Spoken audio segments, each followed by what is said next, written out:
America और Iran के बीच का तनाव अब केवल कूटनीतिक गलियारों तक सीमित नहीं रहा, बल्कि भूमध्य सागर की लहरों और आसमान में गरजते स्टील्थ लड़ाकू विमानों ने दुनिया को एक भीषण युद्ध की आहट सुना दी है।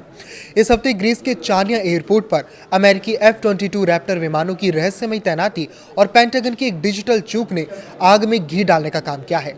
दरअसल अमेरिकी सेना ने अपनी सबसे विध्वंसक और लंबी दूरी की हाइपरसोनिक मिसाइल डार्क ईगल की तस्वीरें साझा कर इसे तुरंत हटा लिया, जिससे रक्षा विशेषज्ञों में यह खौफ पैदा हो गया है कि मैक 5 यानी आवाज से 5 गुना तेज की रफ्तार वाली ये मिसाइल शायद किसी फ्रंटलाइन पर ऑपरेशनल तैनात कर दी गई है।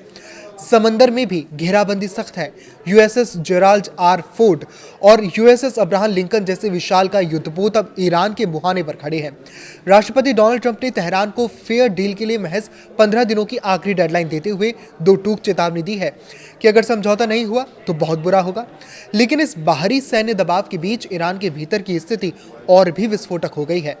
शारिफ यूनिवर्सिटी ऑफ टेक्नोलॉजी समेत तेहरान और मशहद की तमाम यूनिवर्सिटीज में नए सेमेस्टर के पहले ही दिन छात्र सड़कों पर उतर आए हैं।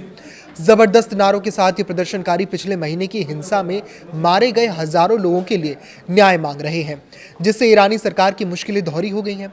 एक तरफ जहां आंतरिक विद्रोह सत्ता की चूल्हे हिला रहा है, वहीं दूसरी तरफ अंतर्राष्ट्रीय प्रतिबंध और युद्ध का खतरा सामने है। इसके बावजूद ईरान के राष्ट्रपति मसूद पेजेश्कियान ने झुकने से साफ इनकार करते हुए कहा कि तेहरान दबाव की राजनीति के आगे अपने अधिकारों का सौदा नहीं करेगा। हालांकि विदेश मंत्री अब्बास अरागची ने जिनेवा वार्ता के बाद एक संभावित ड्राफ्ट की उम्मीद जगाई है, लेकिन परमाणु कार्यक्रमों को पूरी तरह खत्म करने की अमेरिका की शर्त ने इसे डिप्लोमेटिक चैनल को बेहद धुंधला बना दिया है। फिलहाल पूरी दुनिया की नजरें ट्रंप की इस डेडलाइन पर टिकी है, जिसके खत्म होते ही गल्फ एरिया का भूगोल और इतिहास हमेशा के लिए बदल सकता है। इस पर आपकी क्या राय है, हमें कमेंट करके जरूर बताएं। लाइक करें, शेयर करें, उसी तरह जुड़े रहें। नमस्कार।